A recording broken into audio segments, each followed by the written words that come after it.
that's a technique that people are increasingly using. Again, that education university would be having information about the community colleges are there as well. Yeah. And that's a good route. Yeah. You had a question, yes?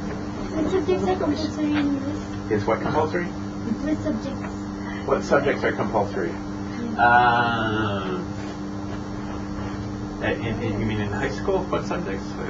Yeah. Something what they've not been studying here in college. Yeah. Nothing. I mean, students do study sort of American history and American political system and government, but you would not be expected as a foreign student to know that.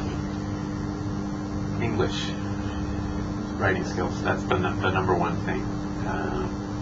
You probably already have better math skills than most Americans. Americans are not strong in mathematics. We are not strong in languages.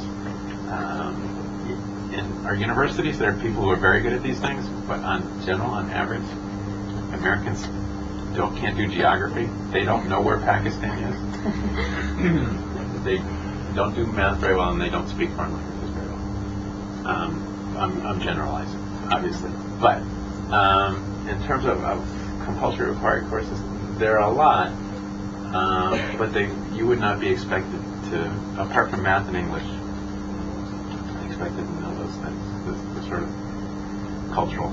So SAT and TOEFL would be the two exams that we need as sort of an entry exam. Yeah. And they'll be sending the SAT scores to the school. Yeah, you would, when you fill out the form, they automatically go to those schools. Yeah. And as for community colleges, they're also very competitive. I mean, they're less competitive. They're easier to get into. Yeah. So I think that pretty much answers all your questions. Any more questions? No?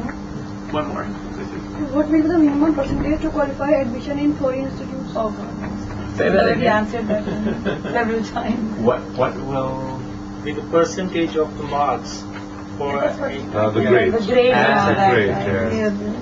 I don't know. It varies. It varies from institution to institution. Some institutions have higher standards than others. Don't worry about your grades. Just do as well as you can right now. Study hard. That's the only thing they're worrying about these days, trust me. And you know what? That essay matters. And that's one thing I learned here. I mean, we need to polish their essay skills a lot. And what they're going to be looking for in that essay is not just how smart you are, but how interesting you are.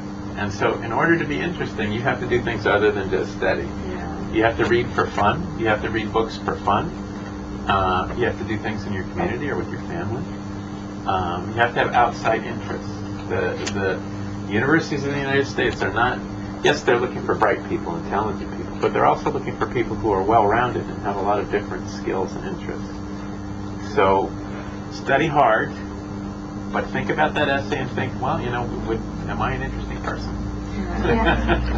And have fun. Okay. Harry Potter's good, you want to read for fun, that's fun. Yeah. If we do school from here, so do we after going there, we have to do high school again? No, you won't have to do high school again. Exactly high school. No. If you complete your school here, that should be good enough to get into a university in the United States. There are some foundation courses that you have. Yeah. No, that's the thing worries the Pakistan students the most. The age thing. Again, you have to start get into the university. It's not a problem. How do we conduct our exams? How do you collect your exams? So they have the exams, what kind of the mode of examination and everything. I can tell you what they generally don't do to undergraduates in the United States, because it varies from specialty to specialty. For the sciences, they examine their students in different ways than they do in the humanities. But typically, as undergraduates, you'll never have to take an oral exam, unless it's a language, unless they want to see if you can really speak French. But we don't have oral exams at the undergraduate level. But that said, in the humanities, you'll have to write essays. You'll have to answer essay questions on time restriction. So that's one kind of exam.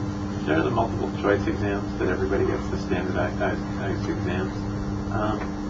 I don't think there'll be much difference from what you've had in the past. As I say, the only real difference is they don't do orals very often.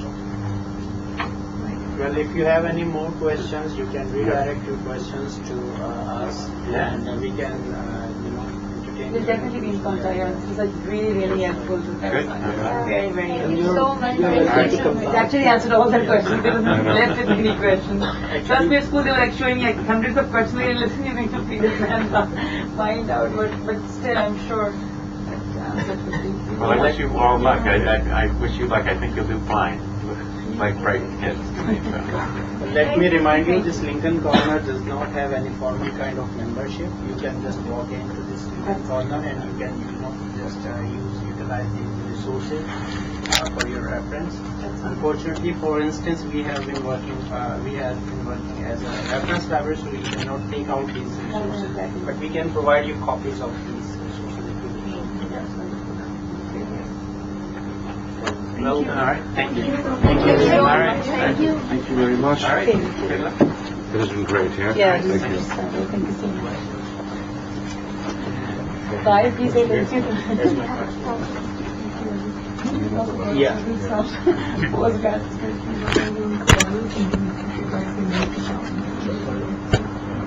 Okay, ma'am. That's my card.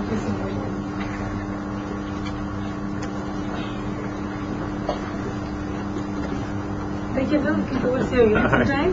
Yeah. Thank you so much. Thank you. Thank you. Thank you. It's very nice of you. I'm sure it is. It has some of my answers. I know more of the UK stuff. US was something I always thought was like way too beyond my understanding, but it definitely did answer my question. Thank you. Thank you so much. Okay, ma'am. Thank you All right. so Thank much. you. Bye. Well, do you need a tea? No, we don't have time. We have to go. We have to go. Yellow. Yeah.